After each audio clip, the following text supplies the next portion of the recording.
Alright, hence I got back with the second part to part 2 of, this. And y'all are crazy. Like, okay, 25 views would be reasonable. 500 would be reasonable. 1.4 in a day. Yeah, y'all lost it. So I guess I'm obligated to do part 2. I was going to, wait it off again, but I guess I'm going to have to do part 2. So, here we go. We get to the beginning of the anime, and, Toga and Deku, they're dating after the events of last time. You know the events. If you don't know what the events are, then go watch the last video. But they're dating, and the class has noticed this. Like, their middle school class has noticed that the two of them... Sorry. They've noticed that the two of them are, like, constantly eyeballing each other, and then they hit them with that middle school. Ooh, Toga and Deku have a secret. Yeah. And so Deku, starts blushing, and Toga also blushes harder than Deku do. So after that,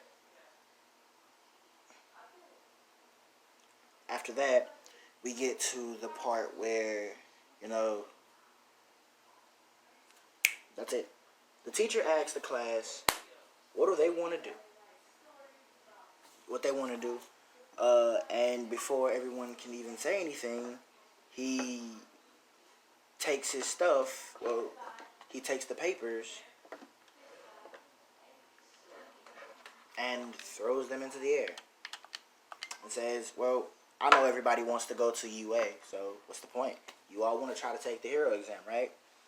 And everyone starts, getting excited. I hate you. Showing off their quirks, stuff like that. Bakugo throwing explosions in the air.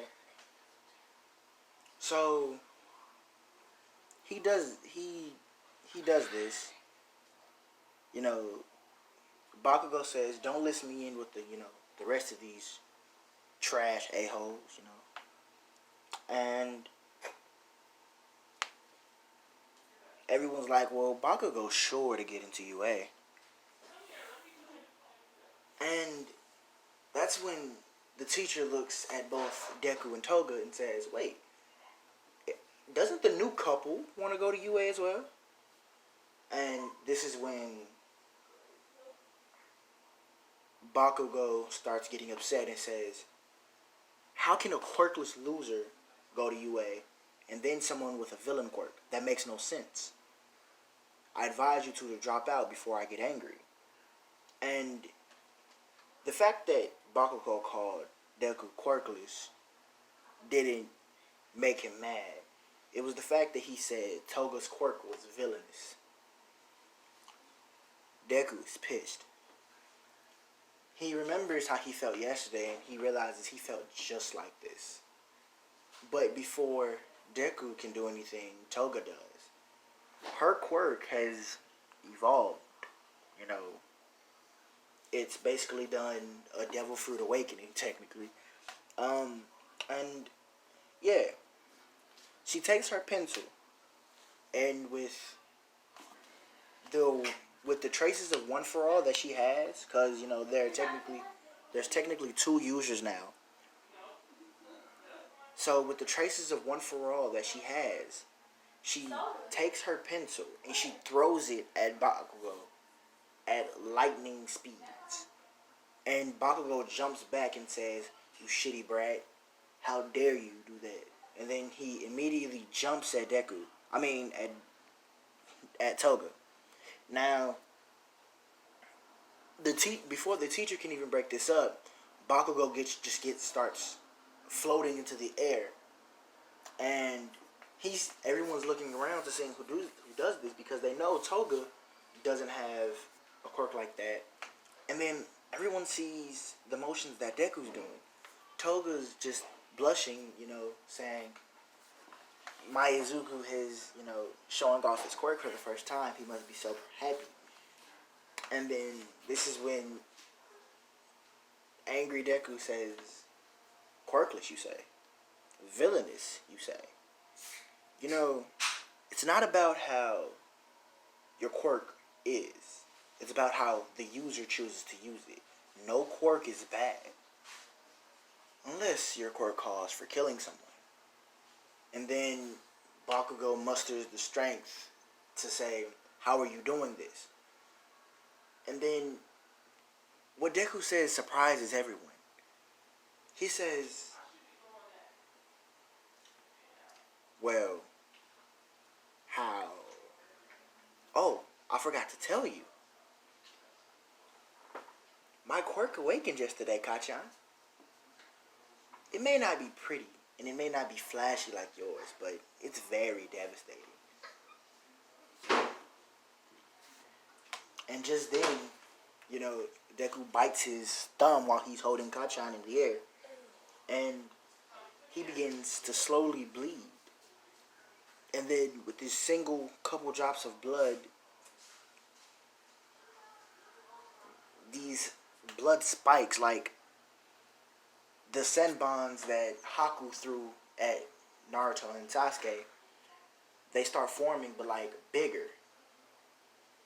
Like longer, not thicker, just longer. And, everyone's like spooked because they've never seen a quirk like this. They've never, experienced anything like this. And Bakugo's scared shitless. Well, he's not necessarily scared. He's just upset and a little terrified because he has no idea the extent of Deku's quirk. And then that's when Deku begins to explain. I have total manipulation over blood. And Toga just begins to like fangirl scream in the background. Deku looks back and just starts blushing. And everyone's like, yeah, these two are most definitely crazy. That's when the principal comes in and says, settle down, everyone, settle down. Deku drops Kachan directly to the ground and causing Kachan to land directly on his ass. And after that, the principal asks what happened, and everyone explains, and they tell us the truth this time. Because normally when something would happen, they'd lie because Deku was seen as quirkless. But now they're actually scared of Deku because of his quirk. They're scared of him, and they completely just rat out Kachan and his gang about everything that's been going on. And honestly, the whole class just gets in trouble.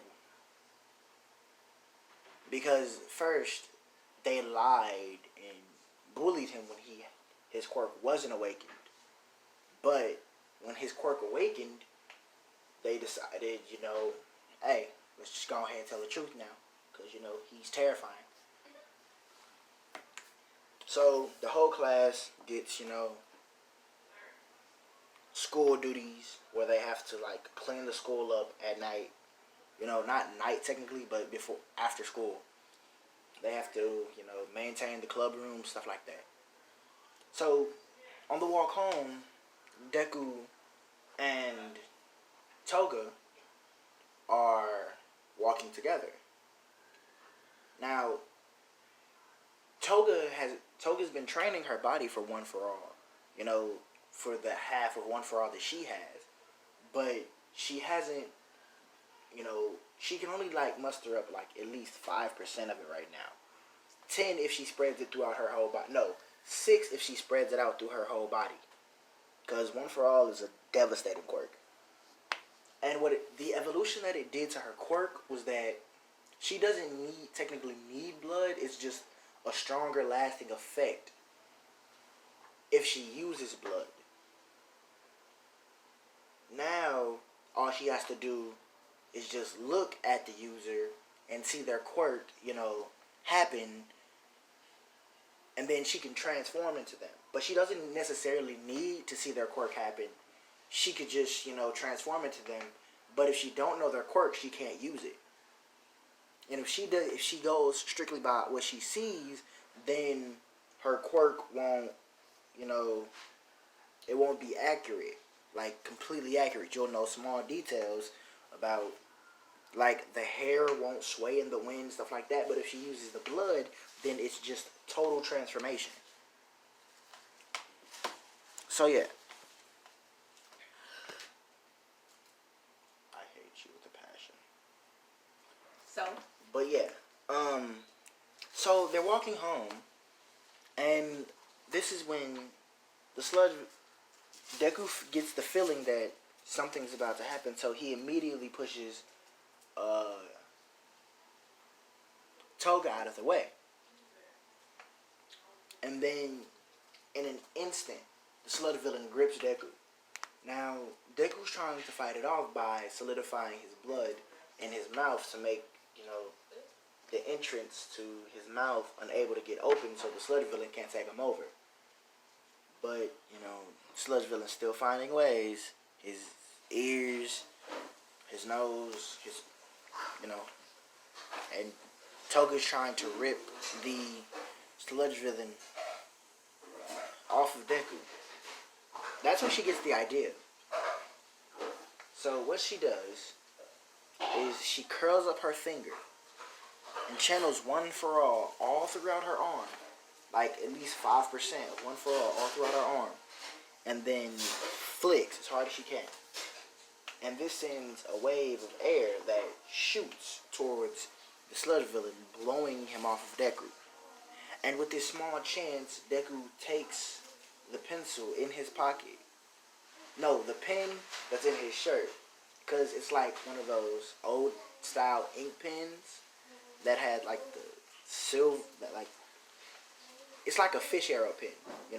If you understand what I'm talking about, then congratulations. You're old. But he takes it and he stabs himself in the hand. So, and what it does is it makes, the pen goes straight through Deku's hand with no resistance. Deku feels an extreme amount of pain, but as soon as he rips the pen out and the blood drops, he immediately starts healing up the wound. Now, with the amount of blood that Deku has, spilled on the ground, I'll say his control over it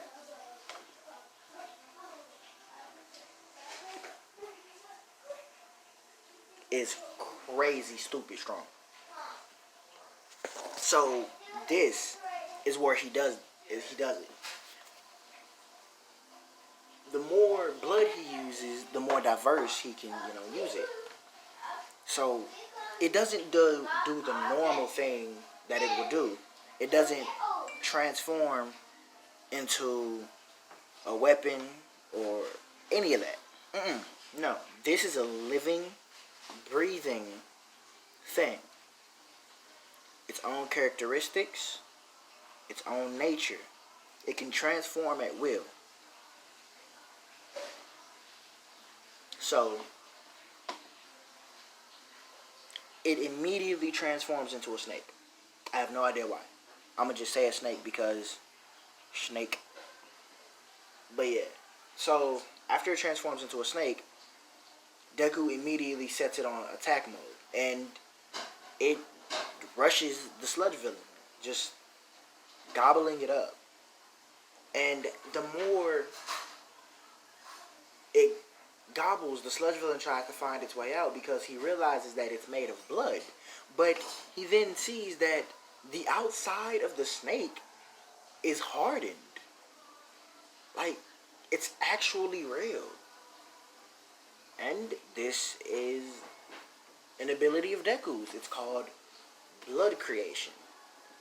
See, usually he just has blood manipulation, but blood creation allows the user to embed life into the object that is made out of blood. But the object, there's a drawback. The object can be formed however the user wants, but it cannot dissipate. Like, it's there forever. But it can be, rearranged into whatever object that the user wants. So, Deku, is just is focusing on two things at once. He's healing his wound, and he's controlling the snake. Well, he's not controlling it. The snake is just already in attack mode. Because, it's... What's the right word I'm looking for? Its creator is in, distress. So, All Might then arrives to see the situation. And then he realizes who these two are. So, he realizes that they've already been trained. They know how to use their quirks. Because he was the one who trained them. Oh, if I didn't mention that, yeah, after that whole incident, All Might decided to train them. This is happening during the 10 months. Because it wasn't a 10-month break. They actually went back. They actually went to school.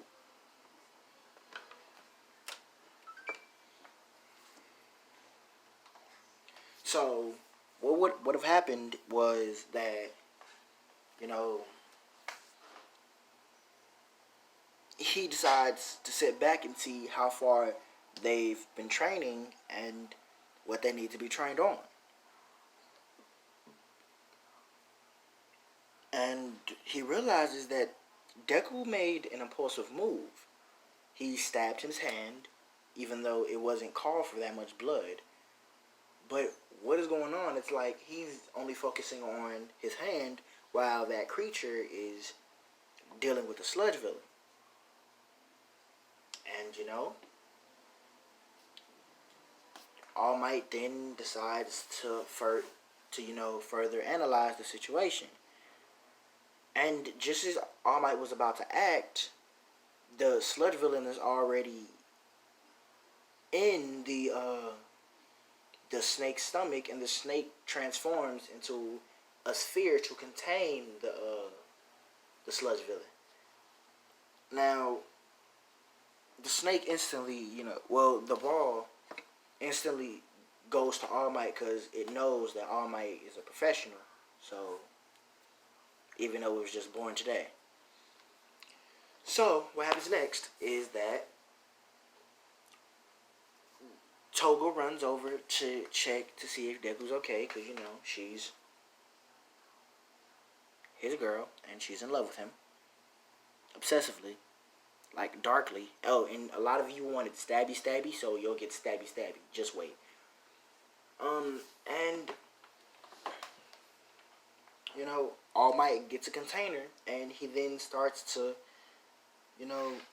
say that you guys did amazing, but it didn't cause for that much bloodshed, right?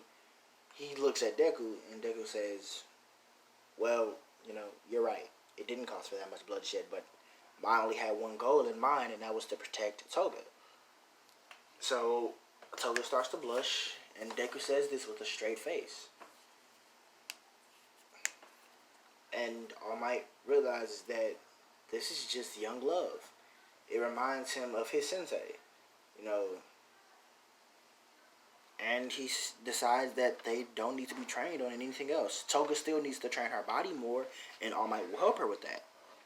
But, other than that, their training is complete. So, they spend the remaining, I'll say, 4 to 2 months before the entrance exam, doing what needs to be done. Tying up loose ends and stuff like that.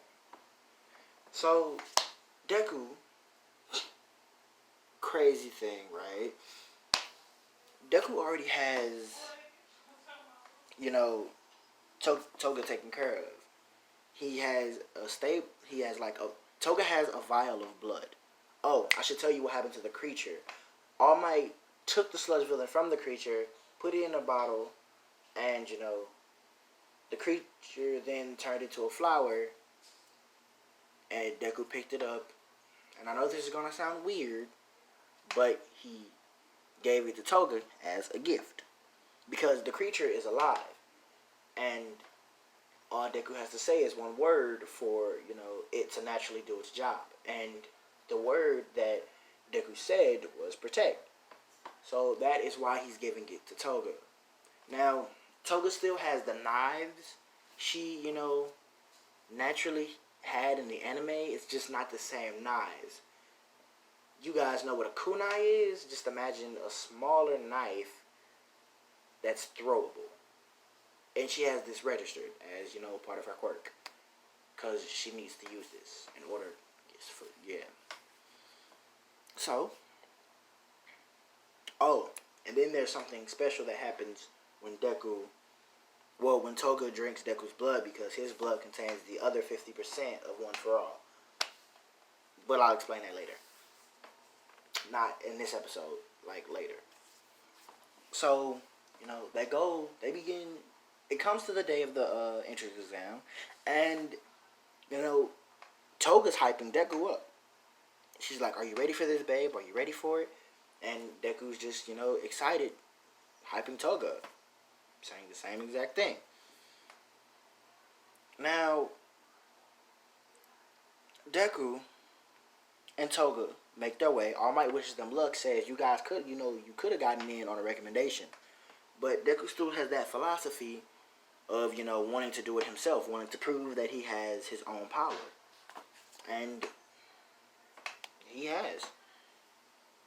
And Toga only follows Deku, what he decides to do.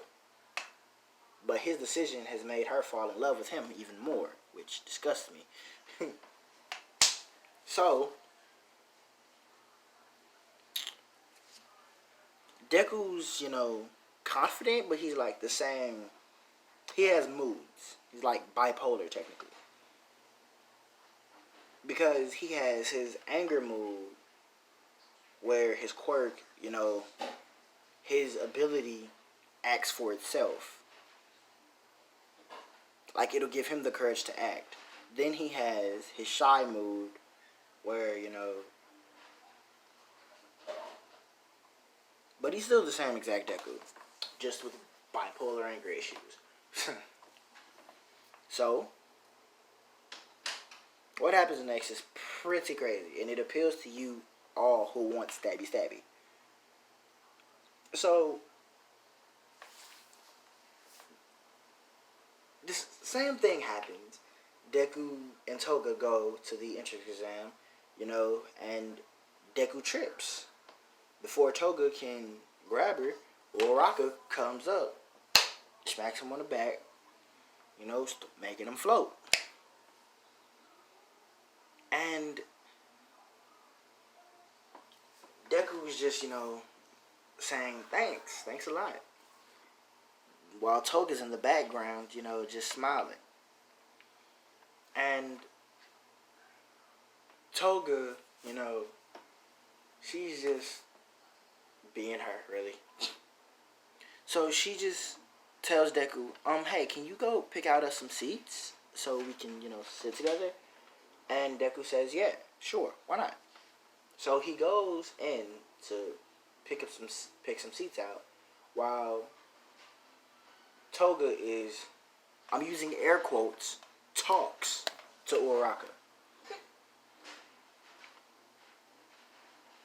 And Uraraka thinks that Toga's friendly, when all out of nowhere, she gets pinned up by her hair to a tree with a knife to her throat, saying, never, ever, in your feeble, miserable life, touch him again. I don't care if he's falling. I don't care if he's about to die. Never touch him again. And this is coming straight out of nowhere, out of thin air. Toga has no clue what's going on. I mean, not Toga. Uraraka has no clue what's going on. Like, where this came from, any of that. And all she can do is just nod her head. And then, up out of nowhere, Toga just smiles and lets her go and says, I hope we can be friends. And then walks back into walks in there to catch up to Deku. So yeah, you know his person. You know her personality now. So the basic things happen. You know, I'd say Deku has focused on studying since, before a couple months ago he didn't have a quirk. So I'd say he got like he placed at least in the top 5.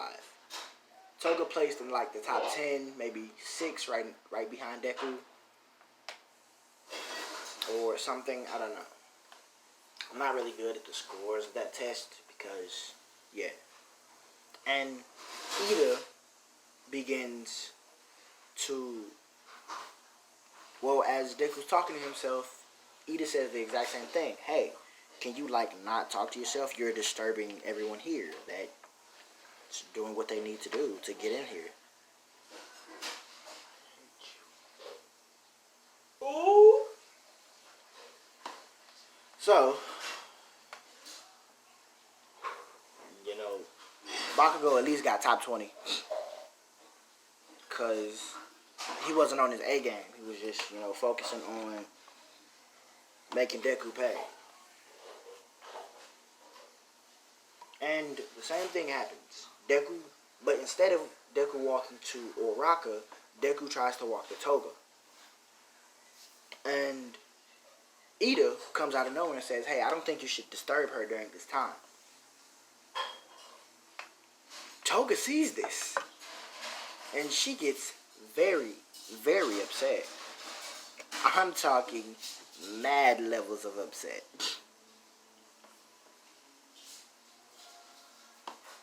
And she then walks over to Deku and then says, oh, hey babe, are you, okay? Is this douchebag bothering you? She says she's literally glaring daggers at Ida. And Deku just says, oh, no, I'm fine. And the two of them go about their day. Ida's terrified. He's shook. Uraraka comes out of nowhere and says, it happened to you too, huh?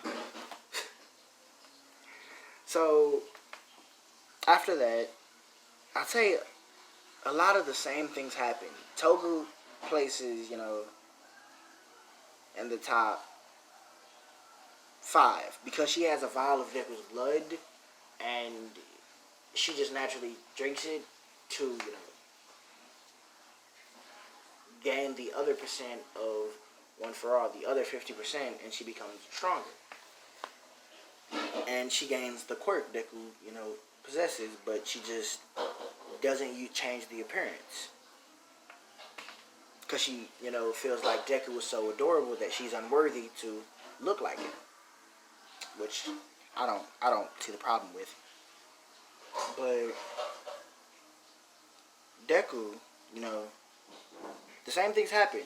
He sees, and I'm going to keep this part the same. He sees Uraraka, about to get smushed. So what he does. Now, has anybody ever read God of High School? If you have, then you know what this move is. He pricks his finger with a needle, squeezes it, drops several dots of blood. Not enough to where they can all connect, but he drops them in a straight line.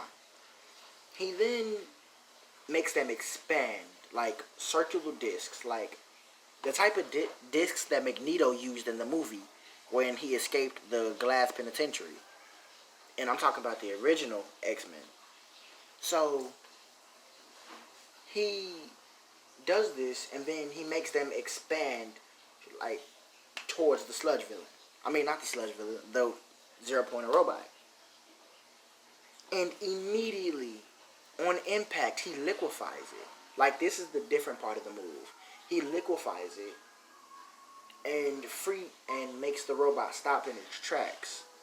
And just then, he makes the blood seep into the robot. Now, the amount of control that he's using with this is starting to make him nauseous and sick. And he then starts solidifying everything, and then he crushes it all into a fine dust-like powder, like dried up dust powder. And the everyone's just like, whoa, that's insane. Like, they're all speechless. Even the examiners, even Nezu is speechless, and he likes to talk.